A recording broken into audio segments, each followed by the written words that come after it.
Transcendental idealism is a doctrine founded by German philosopher Immanuel Kant in the 18th century. Kant's doctrine maintains that human experience of things is similar to the way they appear to us, implying a fundamentally subject-based component, rather than being an activity that directly comprehends the things as they are in themselves. Background. Although it influenced the course of subsequent German philosophy dramatically, exactly how to interpret this concept was a subject of some debate among 20th-century philosophers. Kant first describes it in his Critique of Pure Reason, and distinguished his view from contemporary views of realism and idealism. But philosophers do not agree how sharply Kant differs from each of these positions. Transcendental idealism is associated with formalistic idealism on the basis of passages from Kant's Prolegomena to any future metaphysics. Although recent research has tended to dispute this identification, transcendental idealism was also adopted as a label by the subsequent German philosophers Fichte and Schelling, Schopenhauer, and in the early 20th century by Husserl. Kant. Perhaps the best way to approach transcendental idealism is by looking at Kant's account of how we intuit objects, and that task demands looking at his accounts of space and of time. Before Kant, some thinkers, such as Leibniz, had come to the conclusion that space and time were not things, but only the relations among things. Other thinkers, including Newton, maintained that space and time were real things or substances. Leibniz had arrived at a radically different understanding of the universe and the things found in it. According to his monadology, all things that humans ordinarily understand as interactions between and relations among individuals have their being in the mind of God but not in the universe where we perceive them to be. In the view of realists, individual things interact by physical connection, and the relations among things are mediated by physical processes that connect them to human brains, and give humans a determinate chain of action to them and correct knowledge of them. Kant was aware of problems with both of these positions. He had been influenced by the physics of Newton and understood that there is a physical chain of interactions between things perceived and the one who perceives them. However, an important function of mind is to structure incoming data and to process it in ways that make it other than a simple mapping of outside data. If we try to keep within the framework of what can be proved by the Kantian argument, we can say that it is possible to demonstrate the empirical reality of space and time, that is to say, the objective validity of all spatial and temporal properties in mathematics and physics. But this empirical reality involves transcendental ideality. Space and time are forms of human intuition, and they can only be proved valid for things as they appear to us and not for things as they are in themselves. The salient element here is that space and time, rather than being real things in themselves or empirically mediated appearances, are the very forms of intuition by which we must perceive objects. They are hence neither to be considered properties that we may attribute to objects in perceiving them, nor substantial entities of themselves. They are in that sense subjective, yet necessary preconditions of any given object insofar as this object is an appearance and not a thing in itself. Humans necessarily perceive objects is located in space and in time. This condition of experience is part of what it means for a human to cognize an object,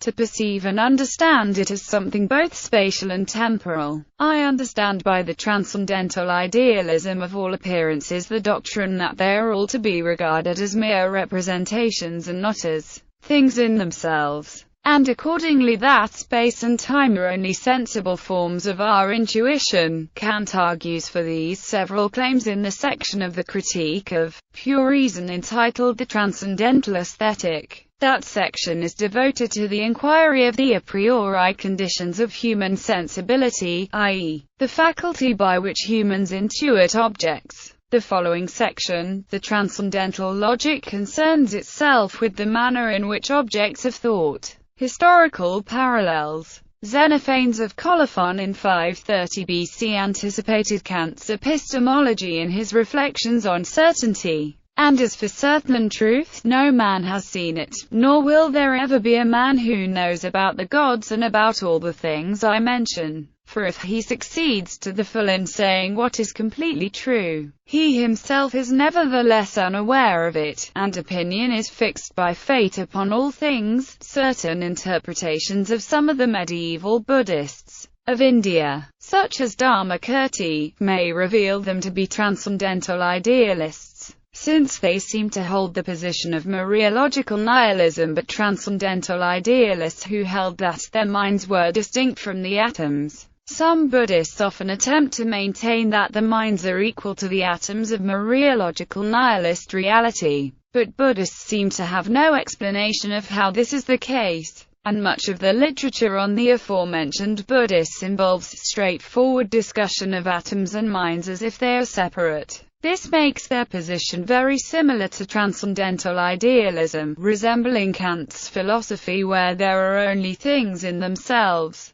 and phenomenal properties. Schopenhauer. Briefly, Schopenhauer described transcendental idealism as a distinction between the phenomenon and the thing in itself, and a recognition that only the phenomenon is accessible to us because we do not know either ourselves or things as they are in themselves, but merely as they appear. Some of Schopenhauer's comments on the definition of the word transcendental are as follows. Transcendental is the philosophy that makes us aware of the fact that the first and essential laws of this world that are presented to us are rooted in our brain and are therefore known a priori. It is called transcendental because it goes beyond the whole given phantasmagoria to the origin thereof. Therefore, as I have said, only the critique of pure reason and generally the critical philosophy are transcendental. Perega and Paralipomena, Volume 1. Fragments for the History of Philosophy. 13. Schopenhauer contrasted Kant's transcendental critical philosophy with Leibniz's dogmatic philosophy. With Kant, the critical philosophy appeared as the opponent of this entire method of dogmatic philosophy. It makes its problem just those eternal truths that serve as the foundation of every such dogmatic structure, investigates their origin, and then finds this to be in man's head. Here they spring from the forms properly belonging to it, which it carries in itself for the purpose of perceiving and apprehending the objective world. Thus here in the brain is the quarry furnishing the material for that proud, dogmatic structure. Now because the critical philosophy, in order to reach this result, had to go beyond the eternal truths on which all the previous dogmatism was based, so as to make these truths themselves the subject of investigation, it became transcendental philosophy. From this it follows also that the objective world as we know it does not belong to the true being of things in themselves, but is its mere phenomenon, conditioned by those very forms that lie a priori in the human intellect. Hence the world cannot contain anything but phenomena. The World as Will and Representation, Volume I, Appendix. Criticism of the Kantian Philosophy, p. F. Strawson. In the Bounds of Sense, F. Strawson suggests a reading of Kant's first critique that, once accepted, forces rejection of most of the original arguments, including transcendental idealism. Strawson contends that if Kant had followed out the implications of all that he said, he would have seen that there were many self-contradictions implicit in the whole. Strawson views the analytic argument of the transcendental deduction as the most valuable idea in the text, and regards transcendental idealism as an unavoidable error in Kant's greatly productive system. In Strawson's traditional reading, the Kantian term phenomena refers to the world of appearances, or the world of things sensed. They are tagged as phenomena, to remind the reader in that humans confuse these derivative appearances with whatever may be the forever unavailable things in themselves behind our perceptions,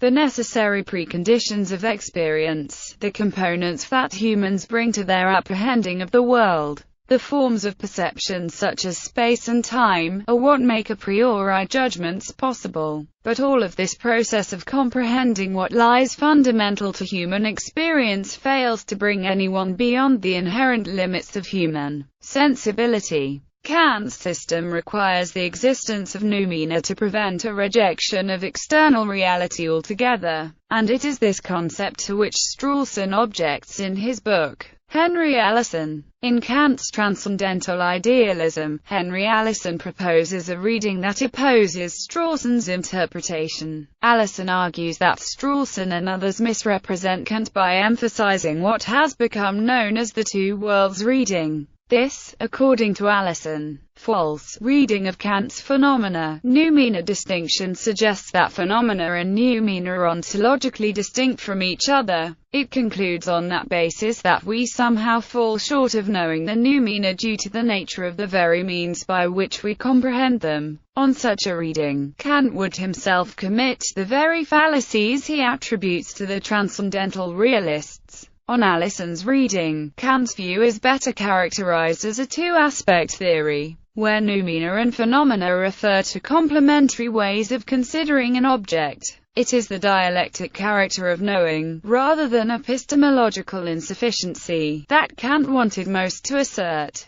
Opposing realism. Opposing Kantian transcendental idealism is the doctrine of philosophical realism, that is, the proposition that the world is knowable as it really is, without any consideration of the knower's manner of knowing. This has been propounded by philosophers such as Bertrand Russell, E. Moore, Ralph Barton Perry, and Henry Babcock Viach. Realism claims, contrary to idealism, that perceived objects exist in the way that they appear, in and of themselves, independent of a knowing spectator's mind.